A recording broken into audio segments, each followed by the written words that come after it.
ប្រធានាធិបតីដូណាល់ត្រាំបាននិយាយថាកងកម្លាំងអាមេរិកបានបំផ្លាញគោលដៅយោធាអ៊ីរ៉ង់នៅលើកោះខាកដែលមានទីតាំងនៅឆ្នេរសមុទ្រភាគនិរតីនៃប្រទេសអ៊ីរ៉ង់ហើយបានព្រមានថាហេដ្ឋារចនាសម្ព័ន្ធប្រេងនៅទីនោះត្រូវបានវាយប្រហារជាបន្ទាប់ក្នុងរយៈពេល2សប្តាហ៍ដំបូងនៃសង្គ្រាមចុងក្រោយបង្អស់នៅមជ្ឈិមបូព៌ាខណៈដែលការវាយប្រហាររបស់សហរដ្ឋអាមេរិកនិងអ៊ីស្រាអែលបានបង្អុរចុះមកលើមូលដ្ឋានយោធានិងថាមពលនៅទូទាំងប្រទេសអ៊ីរ៉ង់ទីតាំងមួយត្រូវបានប៉ះពាល់យ៉ាងច្បាស់លាស់ទោះបីជាមានទំហំតូចក៏ដោយកោះខាកគឺជាខ្សែជីវិតសេដ្ឋកិច្ចសម្រាប់ប្រទេសអ៊ីរ៉ង់ដោយគ្រប់គ្រងប្រហែល 90% នៃការនាំចេញប្រេងឆៅរបស់ប្រទេសនេះដែលមានន័យថាការវាយប្រហារណាមួយលើវាប្រឈមនឹងការកើនឡើងយ៉ាងខ្លាំងនេះបើតាមសារព័ត៌មានធំៗជាច្រើននៅថ្ងៃទី14ខែមីនានេះលោកត្រាំបានប្រកាសនៅថ្ងៃសុក្រថាយោធាអាមេរិកបានធ្វើអ្វីដែលលោកហៅថាការវាយឆ្មក់ទម្លាក់គ្រាប់បែកដ៏មានឥទ្ធិពលបំផុតមួយក្នុងប្រវត្តិសាស្ត្រមជ្ឈិមបូព៌ាដោយបានបំផ្លាញទ្រព្យសម្បត្តិយោធានៅលើកោះខាកមន្ត្រីយោធាអាមេរិកម្នាក់បានប្រាប់ CNN ថាការវាយប្រហារនេះមានលក្ខណៈទ្រង់ទ្រាយធំប៉ុន្តែបានជៀសវាងការវាយប្រហារទៅលើហេដ្ឋារចនាសម្ព័ន្ធប្រេងរបស់កោះនេះគោលដៅរួមមានឃ្លាំងផ្ទុកមានកងទ័ពជើងទឹកលេនដ្ឋានផ្ទុកមីស៊ីលនិងហេដ្ឋារចនាសម្ព័ន្ធយោធាផ្សេងទៀតទីភ្នាក់ងារសារព័ត៌មានហ្វាបាននិយាយថាមានការផ្ទុះជាង15ដងត្រូវបានរាយការណ៍នៅលើកោះនេះប៉ុន្តែមិនមានហេដ្ឋារចនាសម្ព័ន្ធប្រេងណាមួយត្រូវបានខូចខាតនោះទេទោះជាយ៉ាងណាក៏ដោយលោកត្រាំបានគំរាមវាយប្រហារទ្រព្យសម្បត្តិប្រេងរបស់កោះនេះប្រសិនបើអ៊ីរ៉ង់បន្ត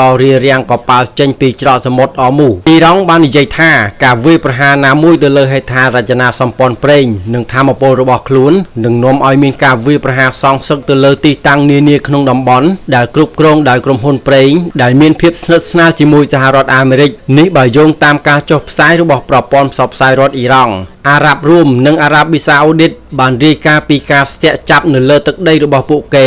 នៅព្រឹកនៅថ្ងៃសៅរ៍ម៉ោងក្នុងស្រុកខណៈដែលប្រទេសបារ៉ែនបានជំរុញឲ្យប្រជាជនជ្រកកោននៅកន្លែងសុវត្ថិភាពខណៈដែលការវាយប្រហាររបស់អ៊ីរ៉ង់នៅជុំវិញតំបន់នៅតែបន្ត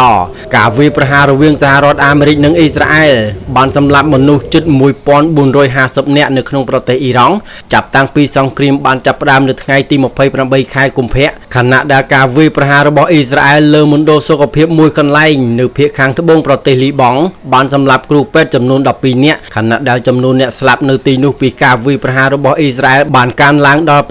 773នាក់រួមទាំងកុមារ103នាក់បណ្ដាប្រទេសនៅទូទាំងតំបន់ឈូងសមុទ្ររួមទាំងកាតានិងបារ៉ែនបានចេញការព្រមានជម្លៀសខណៈដែលអ៊ីរ៉ង់បន្តវាយប្រហារដោយមីស៊ីលនិងយន្តហោះគ្មានមនុស្សបើកលោកហ្សៃដុនអាលីកានីសាស្ត្រាចារ្យផ្នែកនយោបាយមជ្ឈិមបូព៌ានៅសាកលវិទ្យាល័យ Georgetown ក្នុងប្រទេសកាតាបានប្រាប់អាល់ចាសេរ៉ាថាការវាយប្រហាររបស់សហរដ្ឋអាមេរិកលើកោះខារបស់អ៊ីរ៉ង់ហាក់ដូចជាបង្ហាញពីការផ្លាស់ប្ដូរពីចំនួនយោធាទៅជាសង្គ្រាមសេដ្ឋកិច្ចលោកបានមានប្រសាសន៍ថាផលវិបាកសេដ្ឋកិច្ចនិងផលវិបាកពីចំនួនដែលបានកើតឡើងក្នុងរយៈពេល2សប្តាហ៍កន្លងមកនេះបានប៉ះពាល់ដោយផ្ទាល់ពីសង្គ្រាមហើយឥឡូវនេះវាហាក់ដូចជាសម្ពាធសេដ្ឋកិច្ចកំពុងបានដាក់ជាយុទ្ធសាស្ត្រដោយភាគីទាំងសងខាងដោយភាគីនីមួយព្យាយាមដោយបើកចំហដើម្បីលុបបំបាត់ច្រកសេដ្ឋកិច្ចដែលមានឥទ្ធិពលរបស់គ្នាទៅវិញទៅមកក្នុងតំបន់ភាគីទាំងពីរកំពុងបង្កើនសម្ពាធដោយចេតនាដើម្បីជំរុញគ្នាទៅវិញទៅមកឲ្យស្ងប់ចិត្តឬចូលរួមក្នុងការចរចា